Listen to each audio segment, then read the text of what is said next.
Olá, turminha do quinto ano, chegamos a mais uma videoaula de geografia. Vamos falar sobre o assunto tempo e clima, lá na página 198. Vamos lá? Às vezes os dias estão chuvosos, outras vezes estão ensolarados. Isso ocorre porque o tempo atmosférico é algo dinâmico, ou seja, ao longo das semanas ou dias e até mesmo durante um mesmo dia, as características do tempo podem mudar. Até no mesmo dia, né? Às vezes o dia amanhece ensolarado, depois chove, ou amanhece chuvoso, depois fica ensolarado, não é? O clima, por sua vez, é uma condição mais duradoura, tá? Do que, né, consiste a sucessão habitual do estado atmosférico momentâneo em um determinado lugar ou ao longo do tempo.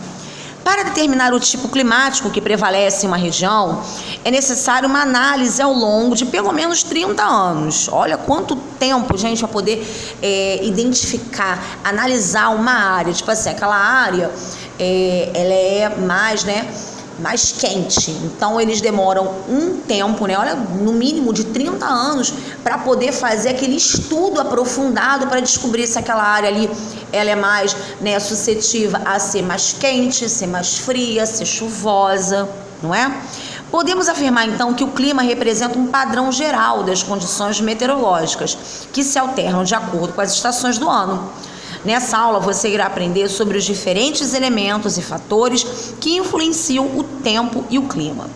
Então vamos lá, sublinhem no livro de vocês. A atmosfera terrestre é uma camada de gases que envolve a Terra. Isso aí a gente já está super cansado de saber. Ela possui a função de filtrar os raios solares, manter o aquecimento no nosso planeta. Também já é do nosso conhecimento. O clima, sublinha aí a definição de clima, é o conjunto de variações na atmosfera em um determinado local ou região. Esse conjunto de variações resulta em determinados comportamentos atmosféricos, que são definidos a partir de elementos e fatores climáticos, tá? Sublinha aí. Os elementos climáticos são as características básicas que são utilizadas para determinar o tipo climático de cada região, tá? São esses elementos que são estudados, que são a temperatura, radiação, pressão atmosférica e umidade. Vamos falar um pouquinho sobre cada um deles. Vamos começar sobre a radiação solar e a temperatura, tá? Que consiste no efeito dos raios solares sobre a superfície terrestre. As áreas de menos latitudes, ou seja, mais próxima da linha do Equador, tendem a receber raios solares com maior intensidade, apresentando temperaturas médias maiores do que as áreas de elevada latitude, que os raios solares atingem a superfície de forma mais perpendicular, tortinho, tá? E as temperaturas são mais frias. É justamente em virtude das diferenças do recebimento da radiação solar que existem as zonas térmicas da Terra, que nós estudamos no bimestre passado, tá? Que varia de acordo com a latitude. E o que é temperatura? É o elemento climático que pode facilmente ser sentido pelas pessoas. Esse elemento recebe influência de praticamente todos os elementos e fatores climáticos. As áreas de elevadas altitudes, bem altas, próximas à linha do Equador, tendem a apresentar temperaturas mais amenas ou mesmo frias. Agora vamos falar sobre a umidade e pressão atmosférica. O que é isso? É a pressão do ar que existe sobre sobre a superfície terrestre. Isso ocorre devido à força da gravidade sobre as moléculas de ar. Nas áreas de menor altitude, a pressão atmosférica é maior do que nas maiores altitudes, que são menores. É o contrário. Em áreas mais quentes, o ar também fica disperso, provocando assim a diminuição da pressão atmosférica.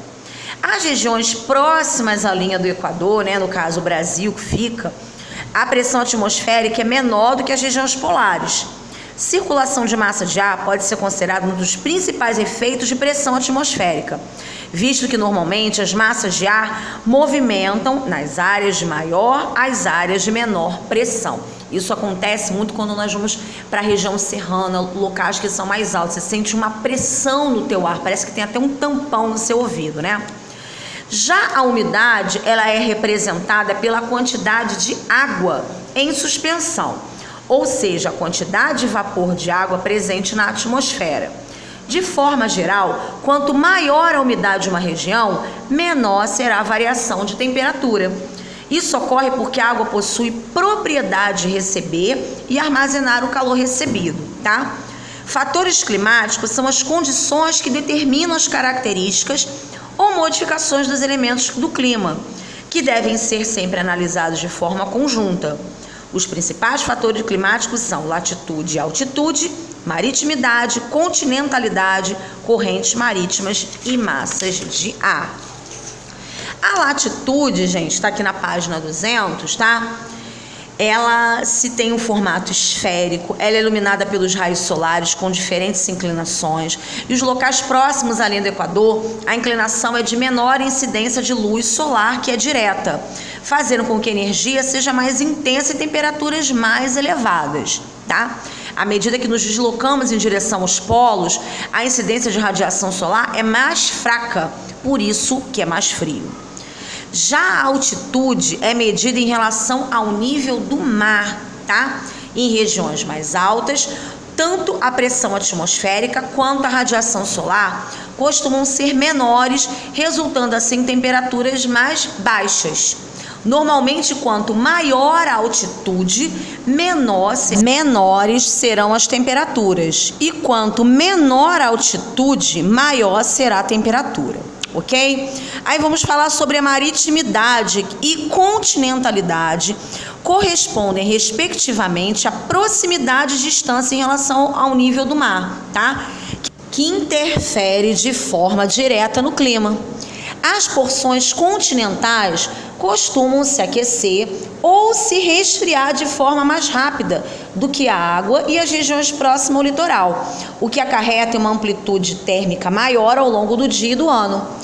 As regiões litorâneas apresentam uma amplitude térmica menor. É só você chegar perto assim da praia, né? Vocês podem reparar. Vem aquela brisa, aquele ventinho, você sente, né, que tá mais fresco, não é? Daqui a pouco vamos para massas de ar.